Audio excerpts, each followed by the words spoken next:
Hi dears, welcome back to my YouTube channel. നമുക്ക് easy ആയിട്ട് പച്ചരി അരച്ച് എങ്ങനെയാണ് പാലപ്പം ഉണ്ടാക്കണമെന്ന് നോക്കാം. എൻ്റെ ഒരു ഫേവറേറ്റ് ഐറ്റമാണ് ഈ പാലപ്പം.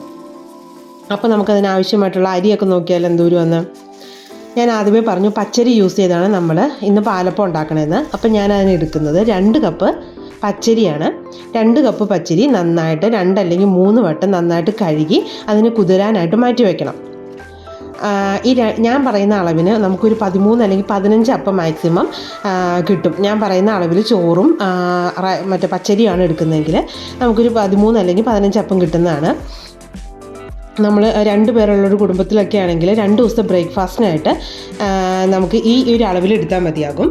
അപ്പം ഞാനതിന് 2-3 വട്ടം കഴുകി അതിന് കുതിരാനായിട്ട് ഞാനൊരു 4 to 6 മണിക്കൂർ മാറ്റി വയ്ക്കാം. ഞാനൊരു 4.5 മണിക്കൂറൊക്കെ ആയപ്പോഴത്തേക്കും എടുത്തായിരുന്നു. അതിന് ഒന്ന് കഴുകിയതിന് ശേഷം മിക്സിയുടെ ജാറിലോട്ട് മാറ്റി കൊടുത്തു.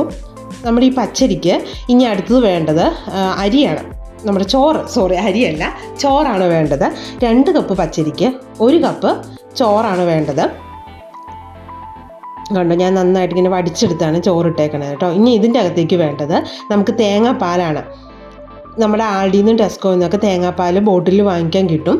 അപ്പം ഞാൻ ലോ ഫാറ്റ് മിൽക്കിൻ്റെ തേങ്ങാപ്പാലാണ് യൂസ് ചെയ്യുന്നത്. ഇതിൻ്റെ ഒരു 3/4 ഭാഗത്തോളം ഞാൻ തേങ്ങാപ്പാൽ ഒഴിച്ച് കൊടുക്കുന്നുണ്ട്. അതിനുശേഷം നന്നായിട്ട് അതിനെ അരച്ചെടുക്കുക. ഈ ഒരു കൺസിസ്റ്റൻസി വേണം കേട്ടോ ഇതിന്. ഒരുപാട് പാൽ ഫുള്ള് ഒഴിച്ച് കൊടുത്താൽ ഭയങ്കര ലൂസായി പോകരുത്. അപ്പോൾ നമ്മൾ ഉദ്ദേശിക്കുന്ന രീതിയിൽ അപ്പം കിട്ടുകയില്ല. ഈ ഒരു അളവിൽ വേണം നമ്മൾ ചെയ്തെടുക്കാനായിട്ട്. എന്നിട്ട് അതിന് ശേഷം അതിനൊരു പാത്രത്തിലോട്ട് മാറ്റി കൊടുക്കണം അതിനെ. ഇനി ഇതിലേക്ക് വേണ്ടത് ഈസ്റ്റാണ്. നിങ്ങളുടെ കയ്യിൽ ഈസ്റ്റോ പുളിപ്പോ എന്തുണ്ടെങ്കിലും നമുക്ക് ചേർക്കാവുന്നതാണ്. എൻ്റെ കയ്യിൽ പുളിപ്പൊന്നും ഇരിക്കുന്നുണ്ടായിരുന്നില്ല. അപ്പോൾ ഞാൻ ഈസ്റ്റ് ആണ് യൂസ് ചെയ്യുന്നത്. ഞാനൊരു കപ്പിലോട്ട് ഇച്ചിരി ഈസ്റ്റും ആവശ്യത്തിന് പഞ്ചസാരയും ചേർത്ത് കൊടുക്കുന്നുണ്ട്. ഞാനൊരു 1/2 ടീസ്പൂൺ ഈസ്റ്റും 1 ടീസ്പൂൺ പഞ്ചസാരയാണ് ചേർത്ത് കൊടുക്കുന്നത്. അതിലോട്ട് തിളപ്പിച്ച് ആറിയ വെള്ളം ഒഴിച്ചു കൊടുക്കുന്നുണ്ട്. അത് ഒരു 5-10 മിനിറ്റ് അതിനെ മാറ്റി വയ്ക്കുക. അതിന് ശേഷം അതിനെ ഈ ബാറ്ററിൻ്റെ അകത്തേക്ക് ഒഴിച്ചു കൊടുക്കുക. അതിനുശേഷം നന്നായിട്ട് മിക്സ് ചെയ്ത് കൊടുക്കണം. എന്നാലാണ് നമുക്കത് പുളിച്ച് കിട്ടുകയുള്ളൂ. വെറുതെ ഒഴിച്ചിട്ട് മിക്സ് ചെയ്യാതെ ഒരിക്കലും ഇരിക്കരുത്. നന്നായിട്ട് മിക്സ് ചെയ്തതിന് ശേഷം അതിനെ അടച്ച് നമ്മൾ പുളിപ്പിക്കാനായിട്ട് മാറ്റി വയ്ക്കുന്നു. പിറ്റേ ദിവസം നേരം വെളുത്തപ്പം എൻ്റെ അപ്പത്തിൻ്റെ മാവ് നന്നായിട്ട് പുളിച്ച് വന്നിട്ടുണ്ട്. നമുക്ക് ഇനി ഇതിനെ ചുട്ടെടുക്കാം. അതിനു മുന്നേ ഒരു കാര്യം മറന്നുപോയി. നമുക്ക് ആവശ്യത്തിന് ഉപ്പും പഞ്ചസാരയും ചേർക്കേണ്ടതാണ്. ഞാൻ ആദ്യം ഒരു അര ടീസ്പൂൺ ഉപ്പും 1.5 ടീസ്പൂൺ പഞ്ചസാരയും ചേർത്ത് കൊടുത്തു. അതിനുശേഷം നോക്കിയപ്പോൾ ഇച്ചിരി ഉപ്പിൻ്റെ കുറവുണ്ട്.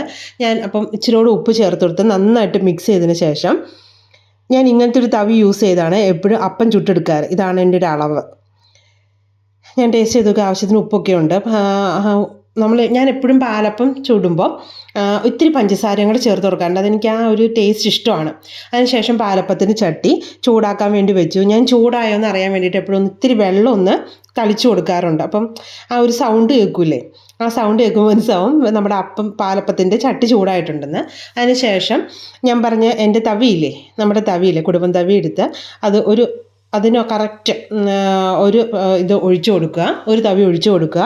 എന്നിട്ട് ഒന്ന് ചുറ്റിച്ചെടുക്കുക. ഇതുപോലെ ഒന്ന് ചുറ്റിച്ചെടുത്താൽ മതി കേട്ടോ. ഞാൻ എപ്പോഴും ആദ്യം ഗ്യാസ് ഓൺ ചെയ്യുമ്പോൾ നല്ല വോളിയത്തിൽ ഇതിൽ കൂട്ടിയിടും. അതിന് ശേഷം കുറച്ചിടും. നന്നായിട്ട് നമ്മുടെ പാത്രം ചൂടാകാൻ വേണ്ടിയിട്ടാണ് ഇതിൽ വയ്ക്കുന്നത്, ഗ്യാസിൽ വെക്കുന്നത്. അതിന് ശേഷം അതിന് കുറച്ചിട്ട് ഞാനൊന്ന് ഒഴിച്ചു കൊടുത്തിട്ട് അപ്പം തന്നെ മൂടി വെക്കില്ല. ഇതുപോലെ ഇങ്ങനെ ഹോളൊക്കെ വരാൻ വേണ്ടിയിട്ട് എൻ്റെ മമ്മി എപ്പോഴും പണ്ട് പറയുമായിരുന്നു, ഒന്ന് തുറന്ന് വെച്ച് ആ ഹോളൊക്കെ ഒന്ന് 3/4 ഭാഗത്തോളം വന്ന് കഴിയുമ്പോൾ മൂടി വെച്ചാൽ മതിയെന്ന്. എനിക്കിങ്ങനെ ഭയങ്കര ക്രിസ്പി ആയിട്ടിരിക്കുന്ന അപ്പത്തേക്കാൾ ഇഷ്ടം ഈ ഒരു ലെവലിലിരിക്കുന്നത്. ചിലവർക്ക് ഇങ്ങനെ ഭയങ്കര മൊരിഞ്ഞ് വരുന്ന ഇഷ്ടമായിരിക്കും. എനിക്ക് അത്രയും മൊരിയുന്ന ഇഷ്ടമല്ല. ഞാനപ്പം ഈ ഒരു 3 മിനിറ്റോളം വെച്ച് കഴിഞ്ഞിട്ട് നിങ്ങൾക്ക് നന്നായിട്ട് മൊരിയണമെന്ന് ഉള്ളവർക്ക് തുറന്ന് വെച്ചൊന്ന് ചുട്ടെടുത്താൽ മതി ലാസ്റ്റ് ആകുമ്പോഴത്തേക്ക്. അപ്പോൾ നമുക്ക് നമ്മുടെ ഒരു അളവിനനുസരിച്ച് മൊരിഞ്ഞ് വരുന്നതിനനുസരിച്ച് എടുക്കാവുന്നതാണ്. അതിനുശേഷം ഞാൻ ചിക്കൻ സ്റ്റൂ കൂട്ടിയാട്ടോ പാലപ്പം കഴിക്കുന്നത്. അപ്പോൾ എല്ലാവർക്കും എൻ്റെ ചാനൽ ഇഷ്ടമായെങ്കിൽ സബ്സ്ക്രൈബ് ചെയ്യുക, ഷെയർ ചെയ്യുക. ടാറ്റാ.